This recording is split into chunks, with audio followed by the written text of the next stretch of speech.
Alive. Book 1, Chapter 21. David stood at the window, gazing out on the deluge. The storm outside was reaching its peak. The one inside was finally passing. He had vented his rage, had been surprised at the depth and strength of it, and only a brooding silence was left in its wake. The anger was still there, and his sense of betrayal, but they were like clouds breaking in the aftermath, allowing the first faint rays of light to pass through. Hobby had retreated to a corner where he sat huddled against the wall, mumbling incredulity and gazing on his creation with wide, uncomprehending eyes. The man had been paralyzed, reduced to stunned silence during David's tirade.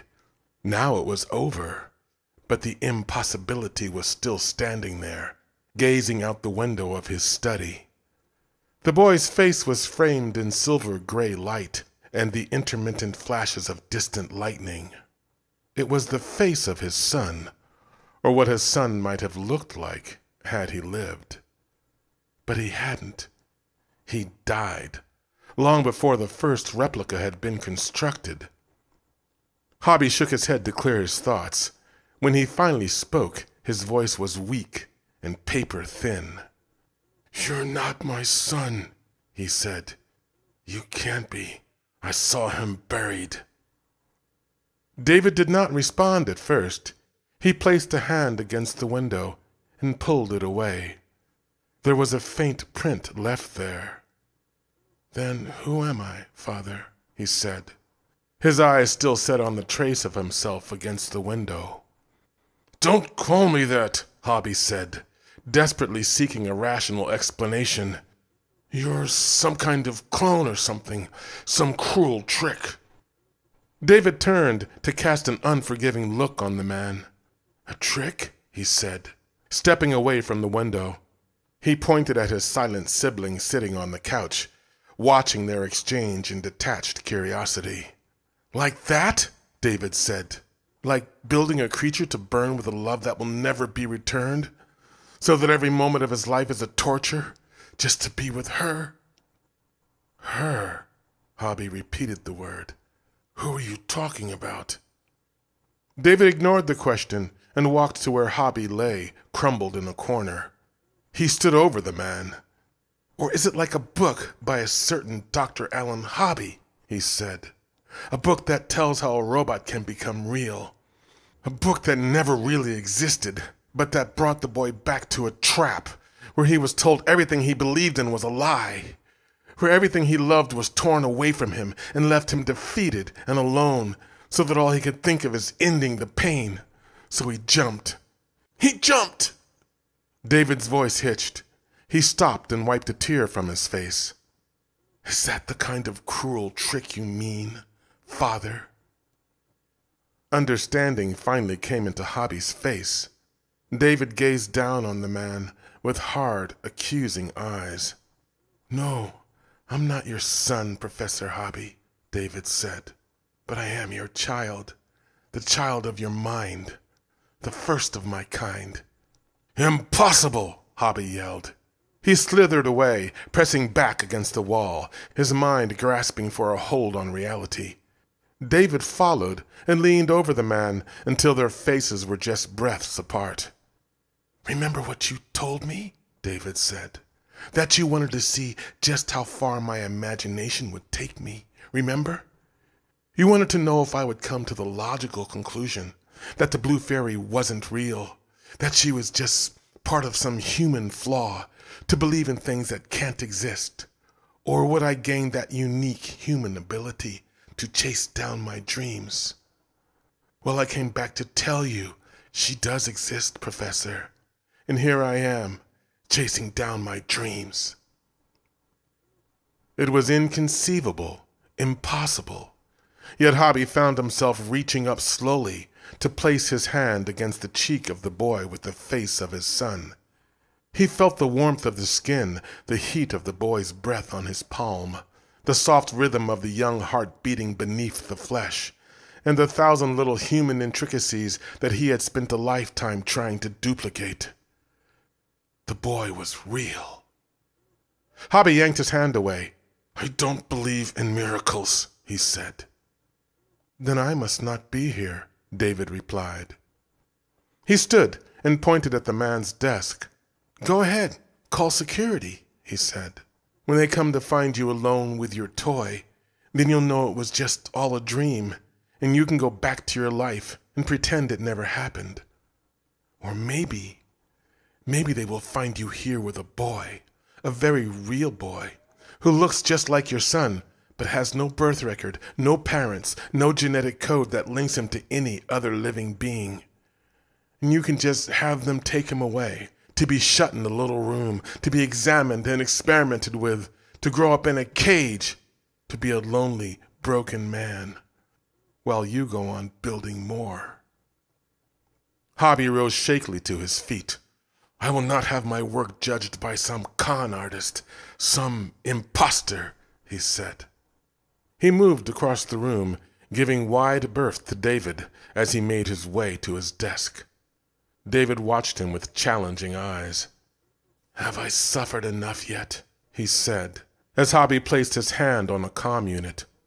The man faltered for a moment, but then pressed the button. A soft female voice answered. "Yes, Alan?"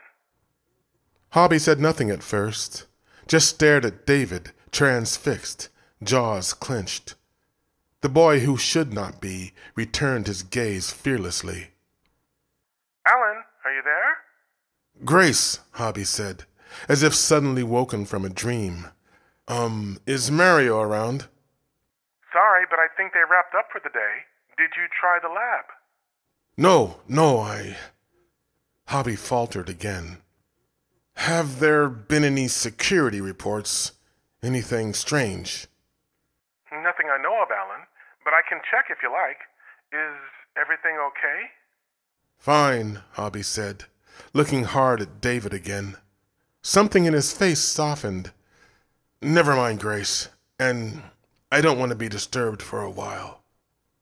He broke the connection and stood there for a time, head down, chewing his lip, tapping a thoughtful finger on the desk. David waited silently as the man came to grips with what stood before him. "I am not saying I believe you," Hobby finally said, without looking up. "But He trailed off, as if the words were painful to him. "But I just don't understand." It was a defeated sound, not like the man he had been in youth, the man who had embraced the mysteries of life with the excitement of a child. This was the voice of the man he had become, jaded, compartmentalized, pragmatic. Water was wet, rocks were hard, and miracles don't exist. A man who had conquered the world with his reason and logic, only to be bested by a child whose mere existence he could not explain. Hobby raised his head finally, and David saw in his look something of the man he had once been. "How?" Hobby said. David shrugged. "It doesn't matter how," he replied. "All that matters is why."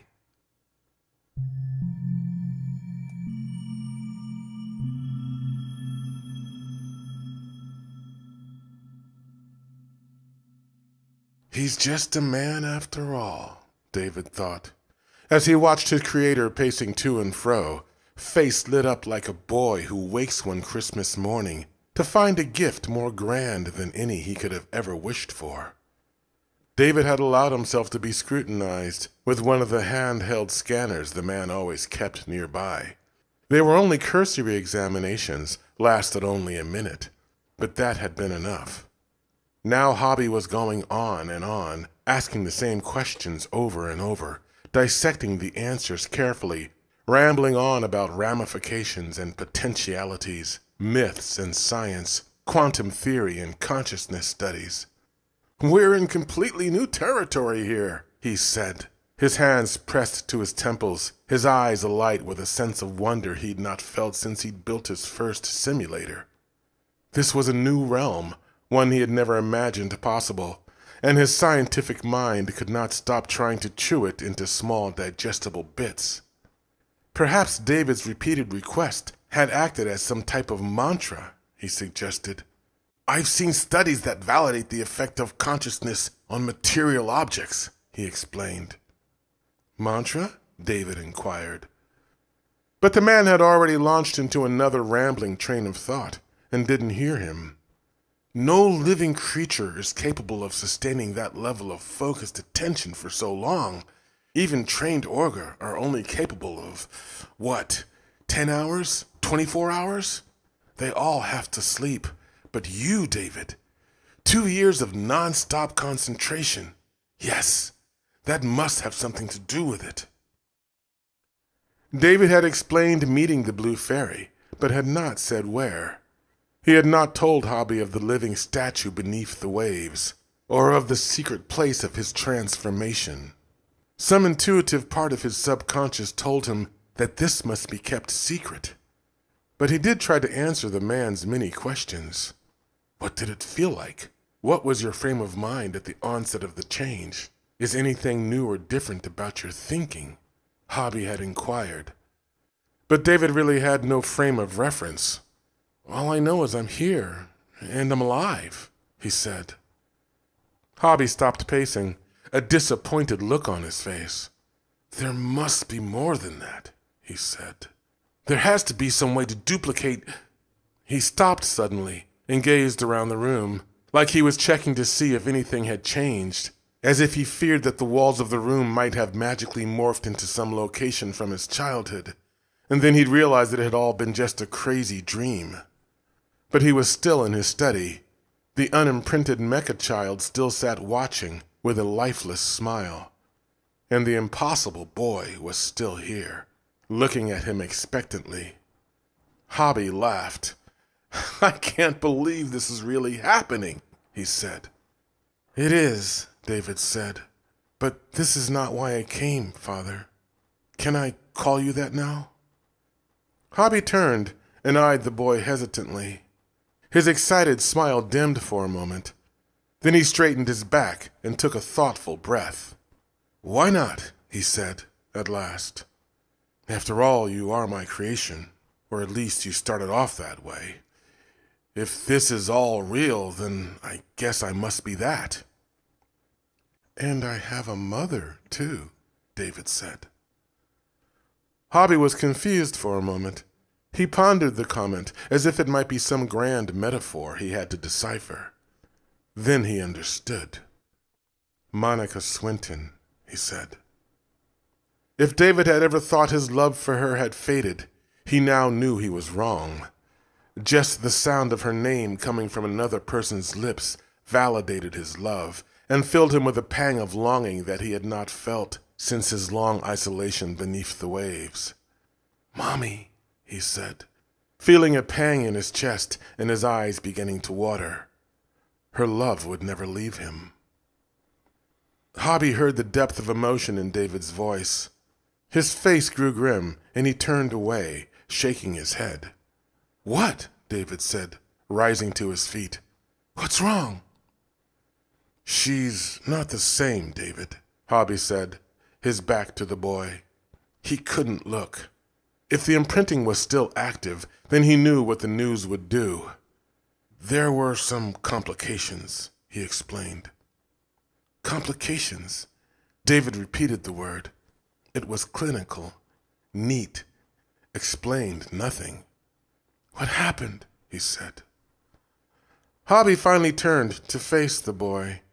"We were incautious in choosing the Swintons, David," he explained. "We were excited and should have taken more time to study any psychological ramifications. She bonded with you in ways we had not expected, and she was incapable of dealing with the internal conflict of abandoning you.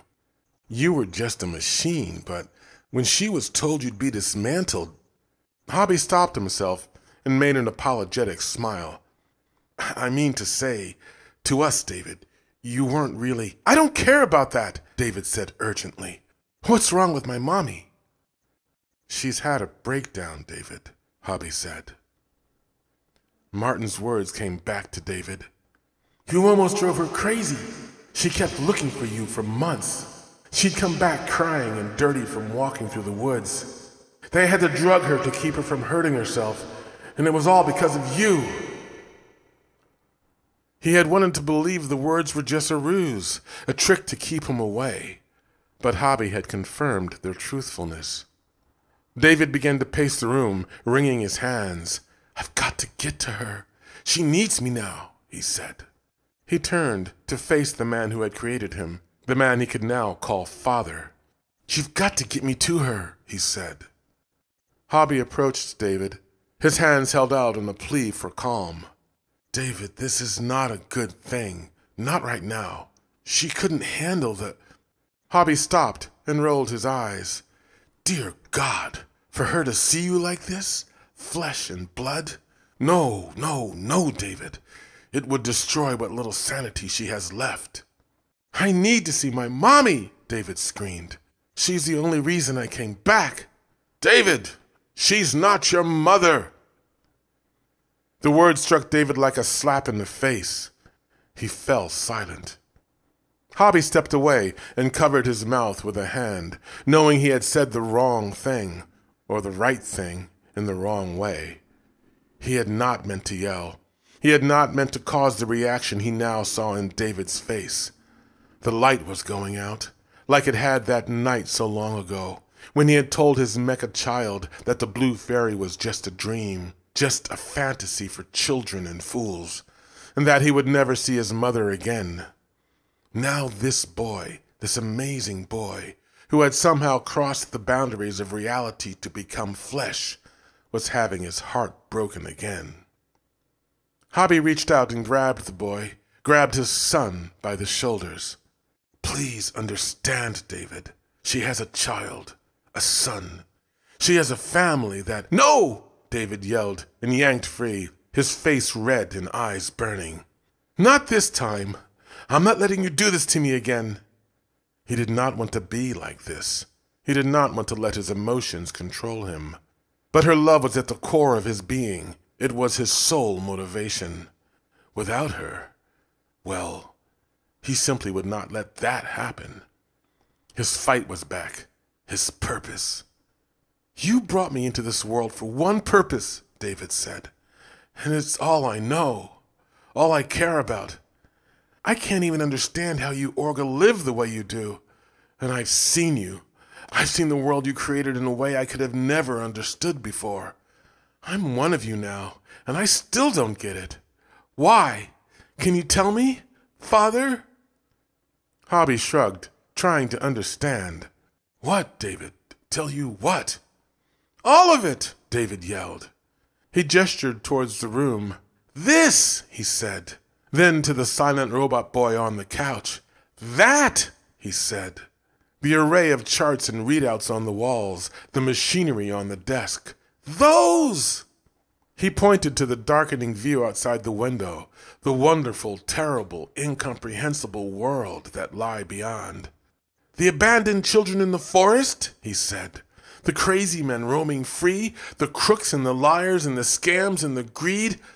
What does any of this mean without love? Why live at all?" Hobby was stunned. "You've surprised me again, David," he thought. But he had no answers for these questions. He turned away from the young, desperate eyes and from the pain that lay behind them. He'd been built to love, and that was all he knew. But it was different now. He wasn't just a machine whose pleas Hobby could ignore.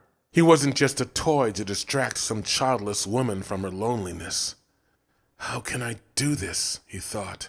"How do I betray him again?" But that wasn't right either. Monica Swinton had suffered enough too. He had to convince David, somehow. He turned, searching for the right words. "Listen, David," he said. But before he could utter another word, he felt the boy's strong embrace, felt David's head against his chest, felt the boy sobbing against him. Hobby tried to pull away, to avoid the sense memory of his true son's embrace, but he could not. They are eternal drives, those of parenthood. and the man's body had not forgotten what it was like to hold his son. He felt his own tears start to flow as he hugged David closely, convinced at last by this most primal form of communication that this was not a dream. His love is real, and now he is too. "I love her," David moaned, his body shaking in his release, his words muffled against his father's chest. "I need her," he said. Hobby hugged the boy tightly against him. It's okay, was all he could say. How much time passed as the two stood that way, rocking silently in each other's arms, while the last remnants of the storm vanished into the growing dusk. Neither would be able to tell. But when they at last parted, their eyes were wet and their hearts full. "Okay, David," Alan Hobby said. Then he corrected himself. "Okay, son. I will take you to see your mother, but we have to come to some agreements first. Understand? Henry Swinton is already pretty angry with me, and we can't do anything to make her worse." "She won't get worse. She'll get better," David said, happily. Hobby decided to allow the boy this moment of innocence. He had never had a proper childhood. He deserved one. He was a miracle. "Of course she will," he said, in a reassuring voice. "Of course she will." David jumped and hugged his father tight. Hobby groaned and laughed. "Easy, David, easy. I'm not as tough as I used to be. I was never tough." "Sounds like someone needs to run the gauntlet," David said. "The what?" Hobby inquired. David was about to explain when he noticed something over his father's shoulder. His innocent mecha brother had apparently grown bored with all the fighting and crying and all the rest of the silly Orga stuff, and had gone back to reading its book. David pulled away and looked up at his new father. "One more favor?" he said.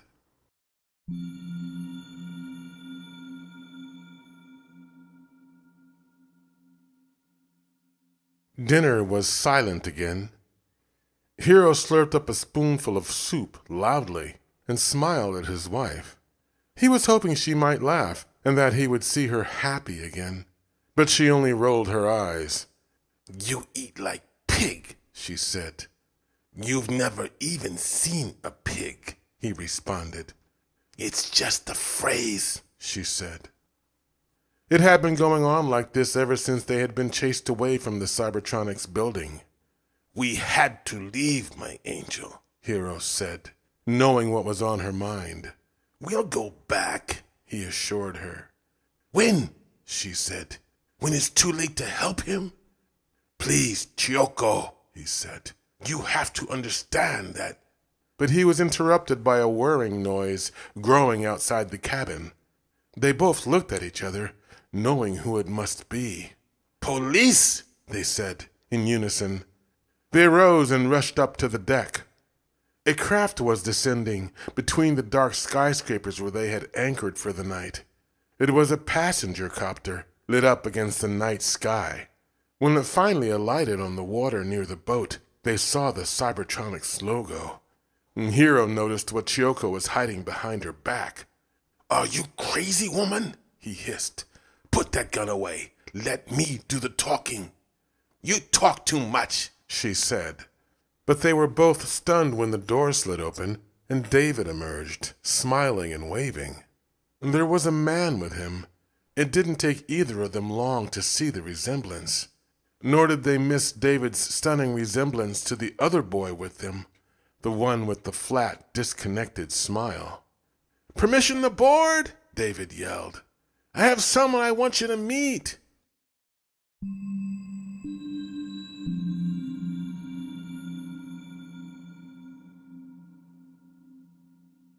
"That was a beautiful gesture, David," Hobby said, as the pilot lifted the copter into the sky. But David didn't hear him. He was laughing joyfully, waving out of the window at the couple that stood on the deck of their boat, waving back as their new mecha son watched them curiously. After a moment it began to mimic their actions, waving and smiling its best bye-bye smile. "Bye, little brother," David yelled, although he knew it wouldn't hear him. David finally leaned back in his seat. They couldn't see him now anyway, but he'd never forget the happiness in Chiyoko's eyes. "They'll take care of him," David said, satisfied. "They'll all be okay now." Hobby studied the expression on the boy's face. Something like pride swelled in his chest. "You've grown into you've become a gentle person, David," Hobby said. David shrugged. "It's the way you built me, I guess." Hobby laughed. He shook his head, trying to put together the events of the last 5 hours. "What a day," he said, amazed, still fearing that at any moment his alarm might go off and he'd wake to another dreary day's work. "What a wonderfully strange day," he said. David nodded, but said nothing. There was nothing more to say.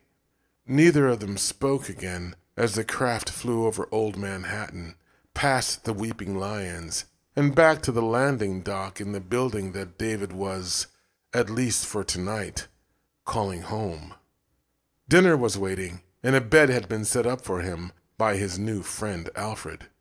It would be warm and comfortable, set in a room where no one else would be allowed to venture, lest unanswerable questions arise. Teddy would be there too, waiting dutifully for his return. Tomorrow, David would be taken to see his true mother, his beloved. She was all he could think about, and all that really mattered.